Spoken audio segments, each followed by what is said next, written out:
Hello guys! Sa bidyong ito, ipapakita ko sa inyo kung papaano ko ginawa ang suit na ito.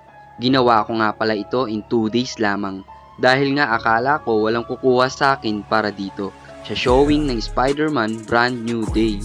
Dahil na din sa sobrang dami nagko-cosplay ng Spider-Man, di ko na naisip na gumawa. Dahil mag-aagawan panigurado sa mga gig sa bawat cinema. Dahil nga biglaan at ilang araw ang racket ko sa isang mall, ibang suit ang ginamit ko sa unang araw. Nang hinayang ako dito dahil okay naman ang offer at TF. Sakripisyo na naman sa ibang mga komisyon. Pasensya na po sa mga kliyente ko. Hihi. Ang unang ginawa ko nga guys ay naglagay na ako ng pop paint sa gloves. Medyo mahirap maglagay ng pop paint sapagkat kapag kumalat ang itim ay hindi mo na mabubura. Next nga ay nagtabas na ako ng tela para sa bodysuit. Tamata nga lang ang pagkakatabas ko dito o hindi naman siya hula-hula, kabisado ko na ang pattern ng katawan ko. Next nga guys ay naggumawa ako ng pattern gamit ang tape sa aking paa sapagkat ang gagawin nating suit ay bukod ng gloves at bukod ng sapatos. Next nga ay binakat ko to sa tela tapos tahi-tahi na rin ng 4 na piraso para pantay. Ganitong technique nga guys ay napapanood ko lamang sa YouTube tapos ina-apply ko in person. Tapos ito na nga guys nabuo na natin yung boots. Fitted siya sa akin sapagkat gumawa tayo ng pattern na sa sarili natin pa. Then nabuo ko. Nang natahi ko na nga yung sleeve guys ay sinubukan ko na ito. Gumawa nga pala ako ng padding sa aking bicep sapagkat medyo may kalita yung bicep ko pero malaki naman ang katawan ko. So ito na nga guys, natahi ko na rin yung body suit, then trial and error. Tapos nagkabit na ako ng pop paint matapos ko ipagkabit yung body and sleeves. Sa pump paint nga guys, kailangan heat gunin para medyo mabilis matuyo. Dapat nga blower kasi kapag heat gun, kukupas yung kulay. Pero huwag nyo naman ilapit para hindi siya kumupas.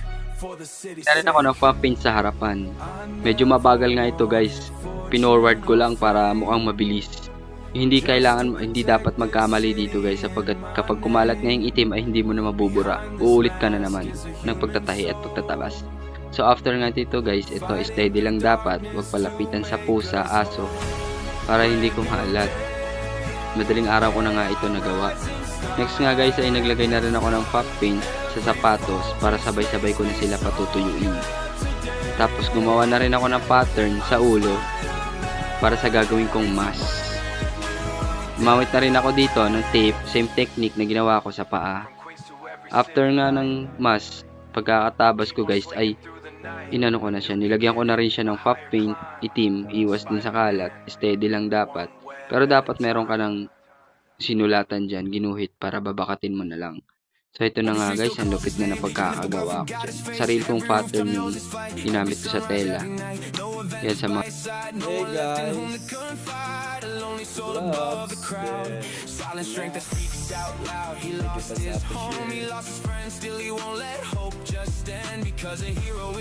Bago ang sumikat ang araw nga guys, ngayong araw din ng racket ko ay tinatahi ko na rin yung pants niya. Tapos kinabitan ko na rin ng logo, yung dibdib. Medyo hindi nga accurate yan kaya plano ko ulitin ko talaga yan. Yan guys, pero ayos naman siya tignan First time ko gumawa ng ganitong suit kaya medyo nahihirapan pa ako. Then sa mask natuyo na rin siya guys, ito ang resulta. Gamit yung luma kong facial, tapos kinabitan ko ng mata na kakagawa ko lang din. So ito na nga siya guys, ang ganda ng result, kamukha sa movie. Pero yung facial na ginamit ko dyan is from the Spider-Man Homecoming. Tapos ito na nga guys, parang Minions, Smurfs ang style yung pagkakagawa, tingnan mo.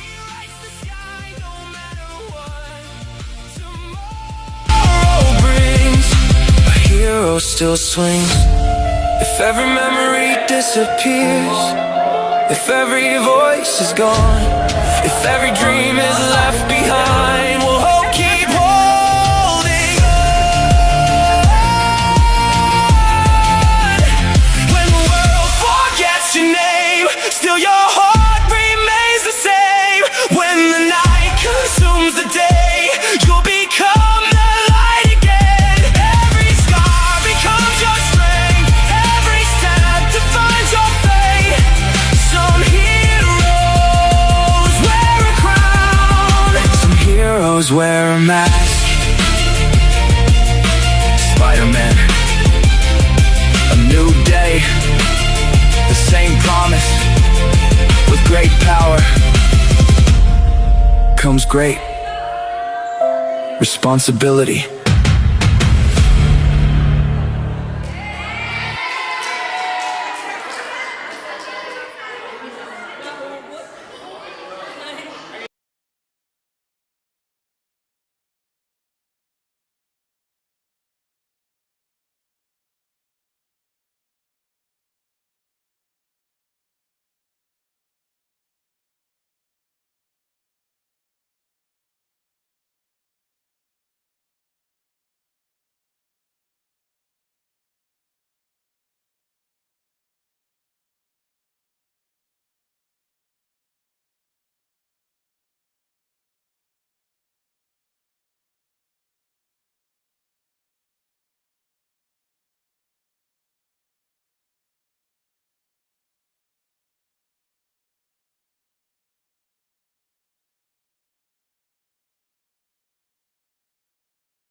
So ito na nga guys, nabuo ko na nga yung pants, yung manipis lang na tela yan pero nagdoble ako dyan ng cycling leggings ganun. Tapos yung boots ditanggal din para mas madali suotin, hindi ganun kahirap.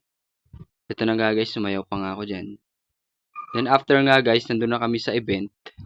Nagpagulong-gulong na nga ako dyan. Tapos may Spider-Man na nagpa-picture. Ito nakipagla.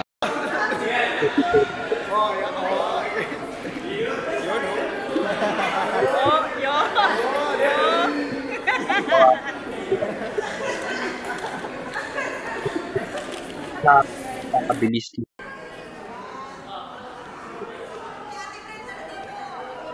Gusto mag-iwal. Ganit. Papunta tayo dito. Tapos